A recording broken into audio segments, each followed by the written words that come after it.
Welcome, everybody. Welcome to a beautiful victory edition of Titans and Truth. In the absence of my co-host, Miss Truth Hurts Wembley, I am your man Chris, aka Blue Enforcer. I had to start the show off on a very happy note. Compliments to the one and only Mr. Mike Key, voice of the Tennessee Titans, on that game-winning Ryan Suckup 53-yard field goal. As you heard it, the Titans got a big 19-17 win over the Kansas City Chiefs at Arrowhead and pushed their record to 8-6 on the season. And I gotta tell you, 8-6 never felt so good. Yes, it does.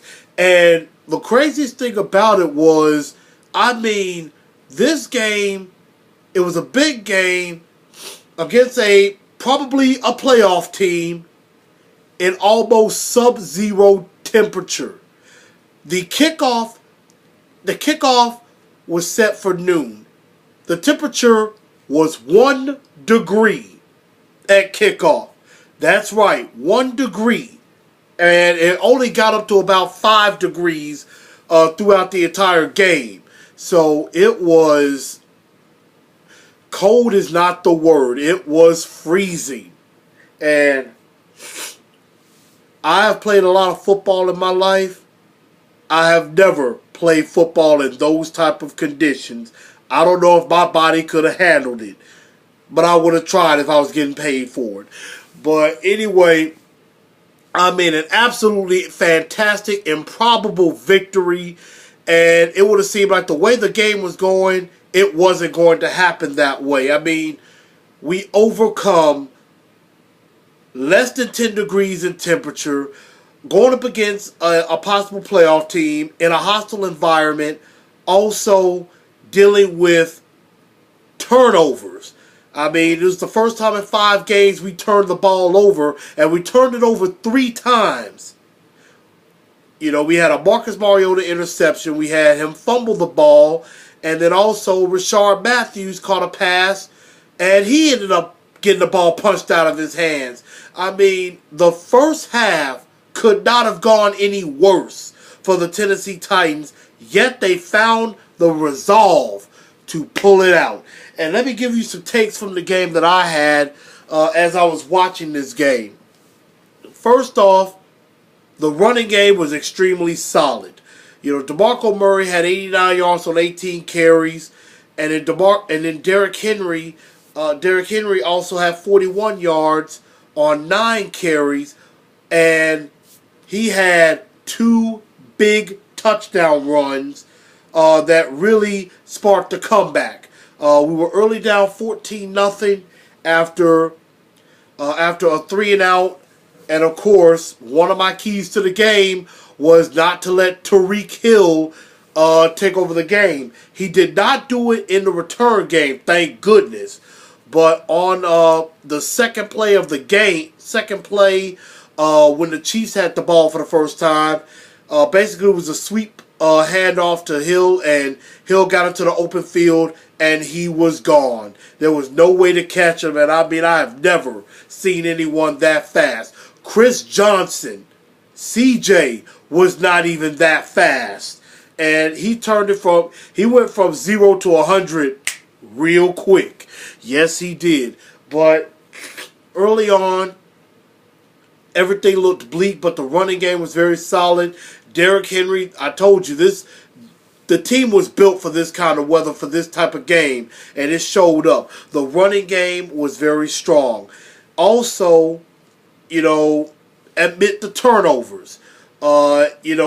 This is the first time in 5 games we even had a turnover. We had 3. On the second drive of the game that we had, Marcus had a great deep pass to Rashard Matthews, and it looked like he was going to be running it in for the score. Maybe he tried to do a little bit too much. I thought he was trying to kind of protect the football, but it was also another great play by Eric Berry, the all-pro Eric Berry, who was able to punch it out, and they were even able to return it up to about the 40-yard line. And, of course, they ended up scoring off of that turnover. And So that one was on Matthews, not on Marcus. The second fumble was on Marcus. He should have really tucked the ball away. But I know in this kind of weather, that's like carrying a rock. Carrying a rock. It's probably a very heavy football that you're having to carry. And then you have a big 300-pound guy of Don Terry Poe. Although he too is from the M-Town, like myself, from Memphis. He was on the enemy side, but he did punch out that football, and they recovered it. And actually it got to where the defense did something very special, which I'm going to get to. And then, of course, there was an interception.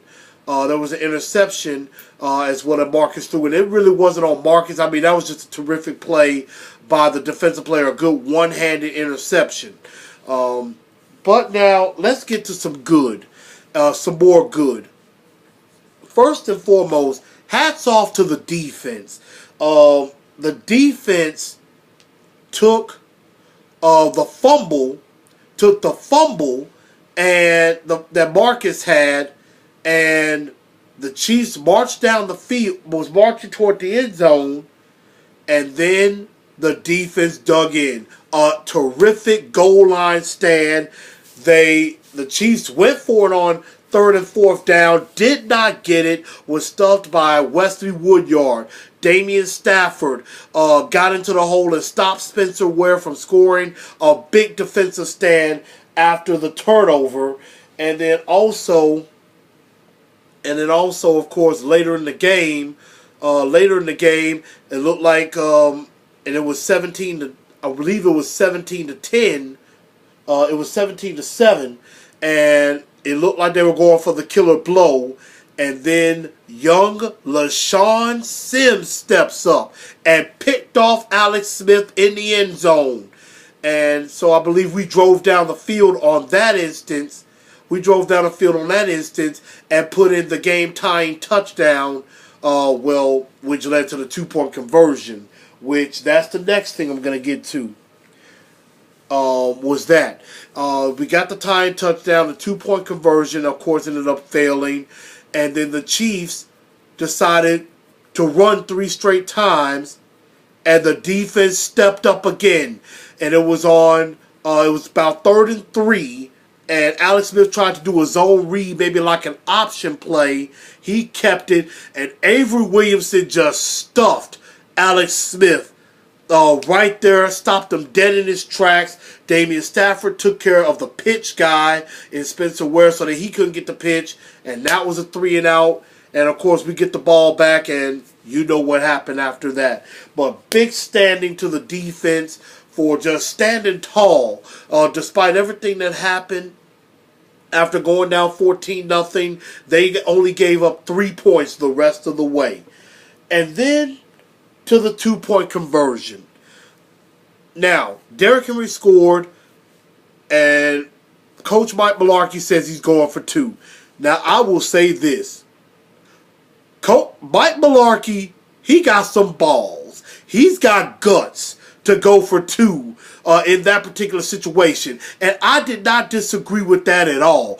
I was proud of him for that. I was with him on that. No matter what had happened, I agree. Going for 2, that was a gutsy call, and I loved it. But like so many others that I've heard on the radios and in other blogs and in other podcasts, I absolutely hated the play call. I hated the play call. Number one, you don't even have DeMarco Murray or Delaney Walker in the game in this instance, and it looked like it was a rollout going to Harry Douglas. You knew that was a recipe for disaster with that play call. So I don't know what Terry Robisky was thinking on this particular call. But if you're going to go on a 2-point conversion, you better go to Delaney Walker. You better go to DeMarco Murray, maybe even Derrick Henry or Kendall Wright. But you don't try to set it up to go to Harry Douglas. I mean, that was just a recipe for disaster. Luckily, we were able to rebound from that. We got the 3-and-out, and then that led to that clutch drive led first by Marcus Mariota. If Marcus Mariota has not become a superstar already, I don't know what else he can do. He is becoming a superstar elite quarterback.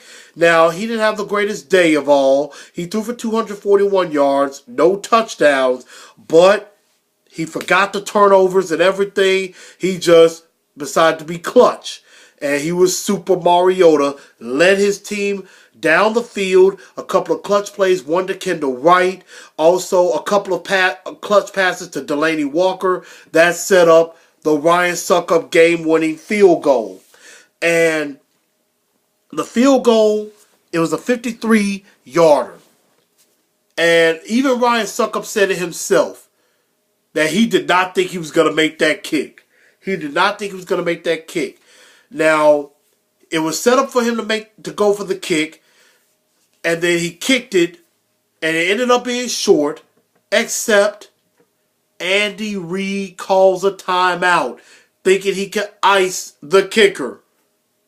Boy, did that come back to haunt him. Because what happened? It was basically a practice shot for Ryan Succop. Now he's like, I know what I got to do. And he just decided, throw all caution to the wind, I'm going to kick the crap out of this ball and make it go through. And so the second time, worked like a charm. Worked like a charm, went right through the uprights as Mike Keith said it, and bang, the Titans get a big win. And that was just a beautiful ball game played by this team. Great resiliency, great effort. They came back. They never got too down, and they never let the Chiefs get away from them. That's the key. And in all of these ball games they've played, they've never really let the other team just get away from them. They stayed within striking distance, and it was something that I was really thinking. They hung around. They hung around long enough. The Chiefs did not put them away, and we were able to finish them off, come back from behind, and win. So it was a beautiful victory, 8-6, and the playoffs are definitely, in my opinion, on the horizon. So that's something major, and we're going to get into that in the next, reviewing for the next game. I didn't really hear from a lot of people on the Star of the Week and Dunce of the Day. I did get a couple of nominations, but we are going to name our two-tone blue Star of the Week. And a couple of nominees would be LaShawn Sims for his interception in the end zone, his first career interception.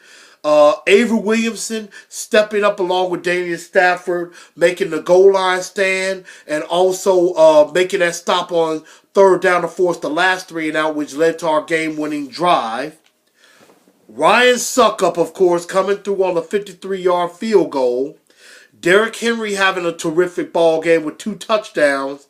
And, of course, Super Marcus Mariota leading that clutch drive down the field. And so, the two-tone blue Star of the Week is, drum roll, it's unanimous, Ryan Succop. Ryan Succop, and was able to do it against his former team in the stadium that he kicked many field goals in at Arrowhead. Ryan Succop is our two-tone blue Star of the Week. Congrats to him on that. And as Miss Truth Hurts would say, when you have a star, you also have a dunce. And that's where we have our Dunce of the Day nominations for just some stupidity that happened on the field Sunday. First off, you got nominee Andy Reid for trying to ice a kicker. And knowing maybe you shouldn't have done that, because if you don't ice him, he misses the field goal, bang, you win. Chiefs win 17-16, and instead of us being 8-6, we're looking at 7-8 right now.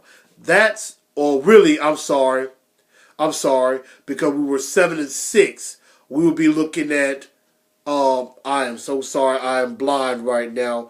We were 7-6, we'd be looking at 7-7 right now, dead in our face. If Andy Reid had not called that timeout, we would be looking at 7-7. Also, Rashard Matthews fumbling the football when you got a chance to score. I mean, as a wide receiver, as a running back, the number one priority is to hold on to the football. Now I know Marcus fumbled too, but this one was, it really turned into it was a big swing. It was really a 14-point swing at that point because instead of us getting in and scoring and tying it at 7, they take it back the other way, made it 14-0. So Rashard Matthews is on the list. And another dunce has to be the weather in Kansas City. I mean, 1 degree at kickoff. And, the wind chill is at -9. And that is just unbearable temperatures. Now, I will give it up to the staff at Arrowhead and the way they have the field set up. They actually have some pipes with hot water that runs all underneath the field, and then the field is covered up under that, and they have a mechanism to where the field stays playable, it stays warm, it stays where you can actually play on it. It's not feeling like you're going to be falling on a block of ice. So I do give it up to the people at Arrowhead Stadium for that. But that weather was brutal, very brutal, Arctic weather. Frozen tundra in the Midwest. So that's basically what that happened. And now the dunce of the day is the one and only Mr. Andy Reid. Terrible call. You looked messed up when you did it. And not only that, you got conservative on the last drive, thinking that you probably had the game won, and decided to go 3 and out, trust your defense, and then we drove down and won it on you. Andy Reid, you are the dunce of the day. Now, it was coming to my point of pick my brain, one of my favorite parts. The only problem was, y'all didn't have no questions for me. There's nothing out there for me to pick my brain about. Nobody put any questions out to me when I put out my post on Facebook the other day. I put it on Facebook, I put it on Instagram, and I didn't get any responses. I didn't get any questions thrown at me. I'm like, what's going on, y'all? Come on. Am I losing you? There's no way I can answer questions if you don't ask them to me. But I'm going to basically skip picking my brain with giving some thoughts on what I have for this next game coming up. Next game we have coming up is against the Jacksonville Jaguars, who I'm angry with because they only had one job to do, and that was beat the Houston Texans. And they were leading pretty much the majority of the game, so I'm thinking, well, Jacksonville might pull this off. But of course, Blake Bortles found a way to lose the game. And because here's the thing, if Jacksonville wins that game, and then we beat Jacksonville next week, along with a loss by the Texans to the Cincinnati Bengals, we're division champs already. We will be division champs, and week 17 won't even matter because we would have already punched our ticket to the playoffs. But the Jacksonville Jaguars, I don't know why I even thought they might pull the job off. They did what they've always done, let you down. And they did that in stunning fashion. So, that's okay. We're going to make them pay the price for that. They fired their head coach right after the game was over. And Doug Marrone is their interim head coach going into this game. Now, I've heard a lot of people on the radio, on 104.5, on 102.5 The Game. There are some people literally terrified about this game. And, excuse me for that, my allergies, and I'm coming down. I'm hoping I'm not coming down with anything. But there's a lot of people very nervous about this game. Now, I can't lie, I'm a little nervous too, but I'm not just scared about it. I think the Titans are going to take care of business. Even though it is in Jacksonville, they're probably going to be fired up, motivated, want to play the role of spoiler, ruin our season. But I think the focus is there for this team. We're focused. We are ready to go out and take care of Jacksonville. We're not worried about Houston yet. We'll get to that after we put this one away. But right now, they are focused on Jacksonville. And that's where they need to have their heads at. Focus on Jacksonville, take care of Blake Bortles. make him turn the ball over some more. Don't let the Allen brothers do any damage to you. And basically take your time and take care of the defense. Don't let Jalen Ramsey take over the game. And don't let Dante Fowler and Malik Jackson, all of them, get a decent pass rush, which I'm not worried about that. I think our offensive line is going to do another outstanding job again. So I think this game will put it away early.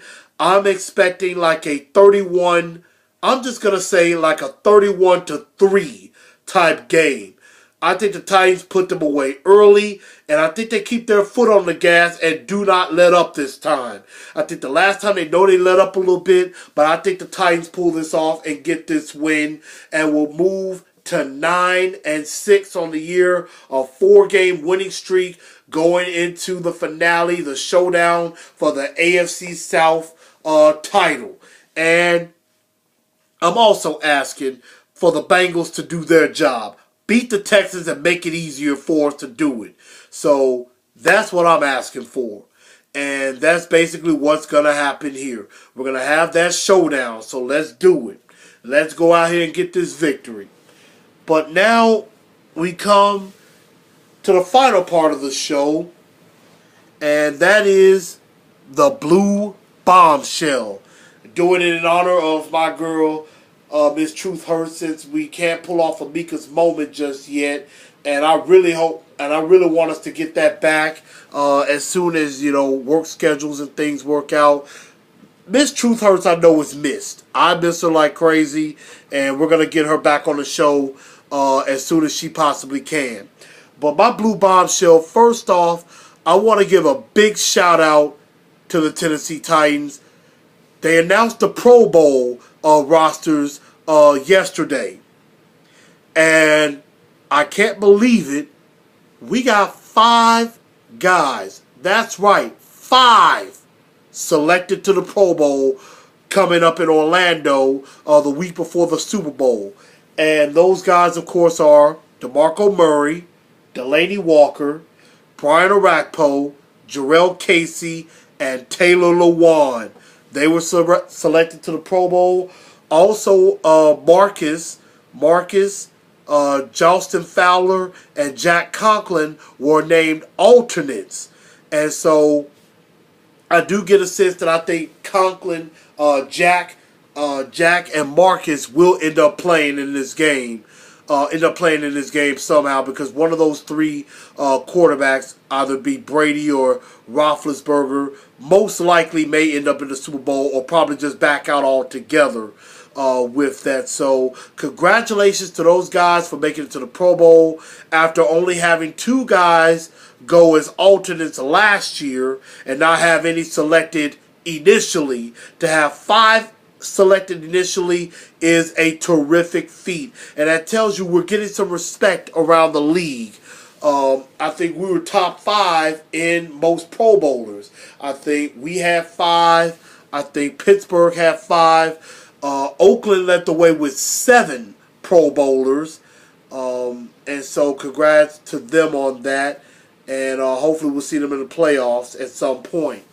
But I like how a lot of the players responded. They were happy that they were selected, but they said basically, hey, we're happy to be selected, but we hope not to be playing in it. We hope to be, instead of getting ready to play in the Pro Bowl, they hope to be using that week to be preparing for the Super Bowl. And I like where their mindset is going with that. But first, take care of Jacksonville. Then we'll take care of Houston, and then we'll let the chips fall where they may into the playoffs. Also, I give a shout out to the Titans, to Avery Williamson and other Titan players as they went shopping for Christmas gifts once they got back. I think they went through Academy Sports and helped give out some more Christmas presents to the kids. To well-deserving young kids who really wanted to have a good Christmas. And, I mean, it's the spirit of giving. And that's exactly what they've been doing. And I am very, very proud of them for that. And also, shout out to Mike Mularkey. I mean, this has been an absolutely fantastic season. I'm just ecstatic. I'm having a lot of fun. Amy Adams Strunk has been out there. She's been in public with the crowd. She was at the game on Sunday, and of course they had the post game where they were in the locker room. Amy Adams Strunk was in the locker room with John Robinson, with Kenneth Adams IV, and she expressed just how proud she was and how much she loves the team, and also saying we're on our way. This is the first step, and we're on our way to many things, and I believe we are. We are definitely on our way, and I think we're finally coming back to relevance, and we may even be pushing towards hopefully elite status as far as getting to the playoffs and making this a norm year in and year out. So we got big things coming up. Again, you can catch me at Chris A. Newell on Facebook. Also on Instagram at Blue Enforcer 1914. Subscribe to the page. We're going to be having a drawing before the end of the season. And again, please, comments, questions, suggestions, anything. I mean, to help make this show any better so that we can keep it going and we have it ready to go going into 2017 season. Because I want to keep this going. We want to keep this going. But we can't do it without you. So definitely subscribe, comment, questions, anything like that. If you got anything, I'm not hard to find. I'm not hard to reach. So get up with me. Get up with Miss Truth Hurts. And let's make this happen, y'all. Enjoy this ride, Titan Nation. Stand up, tighten up, and let us go and get another big win on Sunday against the Jacksonville Jaguars. And then we prepare for the showdown with the Houston Texans for the AFC South Division title. Once again, my name is Chris, a.k.a. Blue Enforcer. And y'all have a very good rest of the evening. And as always, as you see on my flag, tighten up. Good night, y'all. I'll holler at ya.